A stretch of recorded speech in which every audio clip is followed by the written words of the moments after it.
ശശിയേട്ടാ. ആ ഞാനിവിടെ ഉണ്ട്. ആ ഇവിടെ നിൽക്കുകയായിരുന്നോ?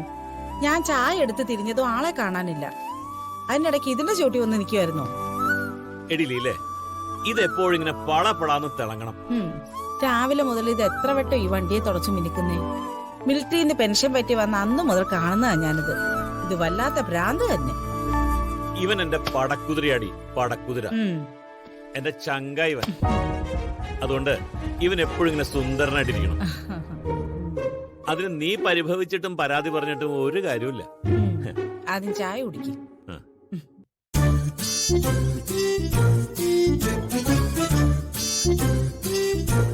അതെ, നിങ്ങൾ പറഞ്ഞതിനെ കുറിച്ച് ഞാൻ ചിന്തിച്ചു. എന്ത്? ഗിരി കാണിച്ചത് അബദ്ധം തന്നെ.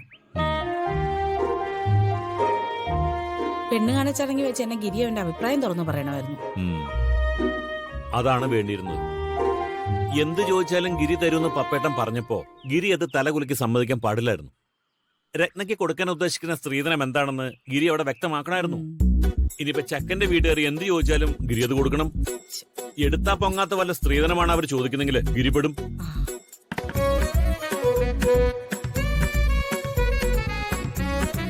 എന്തായാലും രത്നയുടെ പേരില് വല്ലാത്തൊരു ബാധ്യതയാ ഗിരി എടുത്ത് ചുമല് വെച്ചത്. കഷ്ടം തന്നെ.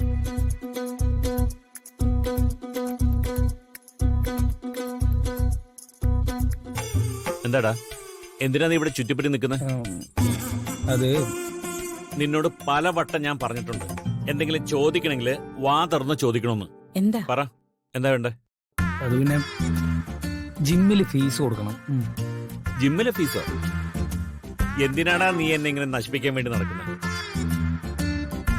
എന്തിനാ നീ ജിമ്മിൽ പോയി കാശ് കൊണ്ടേ തുലയ്ക്കുന്നത്? അവിടെ പോയിട്ട് വല്ല ഗുണമുണ്ടോ? വെറുതെ ഓരോരോ പാഴ്ചെലവുകള്. അമ്മ അച്ഛനെ ഇവനോട് മര്യാദയ്ക്ക് അടങ്ങി ഒതുങ്ങി വീട്ടിലിരിക്കാൻ പറ. ഇവൻ ജിമ്മിൽ പോയിട്ട് ഒരു പ്രയോജനമില്ല. ജിമ്മുകാരൻ വെറുതെ കാശ് കിട്ടും, അത്രേ ഉള്ളൂ. അച്ഛാ, അതങ്ങനൊന്നും അല്ല. പതുക്കെ പതുക്കെ എന്റെ ബോഡി ഡെവലപ്പ് ആവും. എന്നെ കൊണ്ടൊന്നും പറയിപ്പിക്കരുത് നീ. എടാ, നീ ആ ഗിരിയെ കണ്ടുപിടിക്ക്.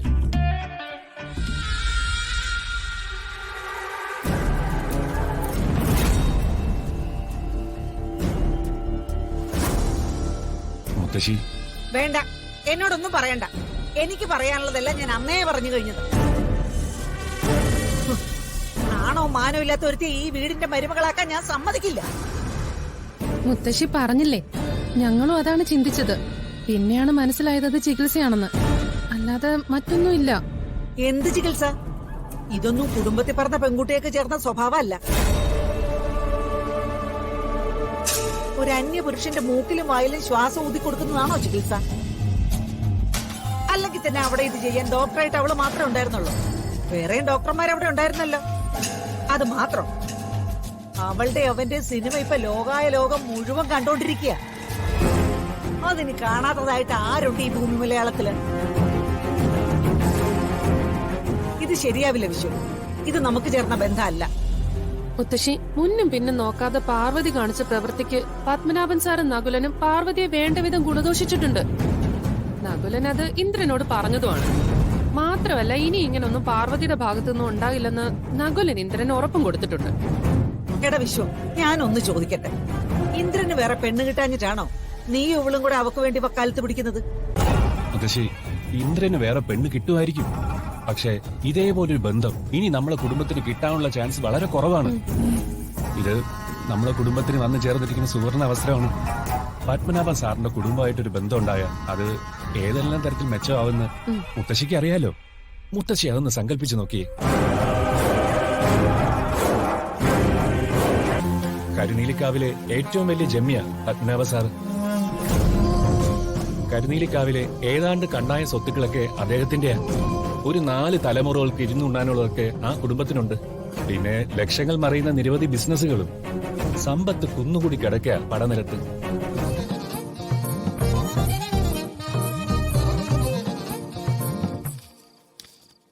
ഏട്ടാ, ഇതിന് 45 രൂപ 50 പൈസയുടെ കുറവുണ്ടല്ലോ.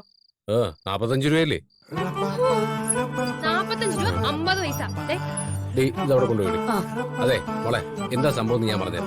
അതായത് ഈ കടയിൽ സാധനം വാങ്ങാൻ വരുന്നവരുടെ കയ്യില് ചിലപ്പോ ഈ 50 പൈസയും ചില്ലറയൊന്നും ഉണ്ടാവൂല. അപ്പൊ ഞാൻ അത് വേണ്ടെന്ന് പറയും. അതെല്ലാം കൂടെ കൂടി ചേർത്ത പൈസയാണ് ഈ 45 രൂപ 50 പൈസ. ദാ ഈ കണക്ക് മനസ്സിലായോ?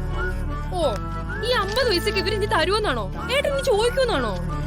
ഒരിക്കലും ഇല്ല. വേണമെങ്കിൽ ചോദിക്കാം. അതെ, എത്ര നാളായി തുടങ്ങിയിട്ട് ഈ പരിപാടി? കച്ചവടത്തിൽ സ്വാഭാവികല്ലേ മോളെ. അതായത് ഇത് ടുഡേയിലോ ടുമോറോയിലോ തുടങ്ങിയതല്ലെന്ന്.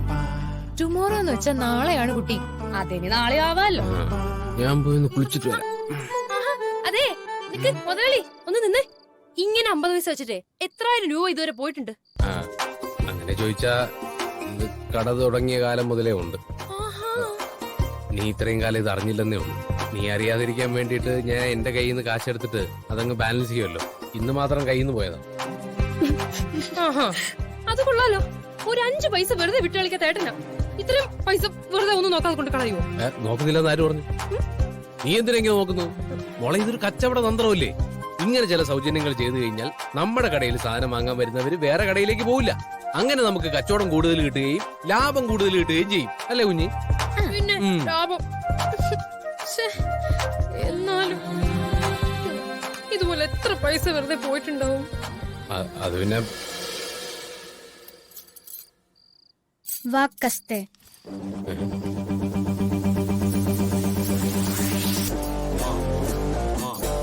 മോനെ ദിനേശ, കൈവിട്ട ആയുധവും വാവിട്ട വാക്കും കടം കൊടുത്ത പൈസയും കിട്ടിയ ഊട്ടി ഇല്ലെങ്കിൽ ചട്ടി.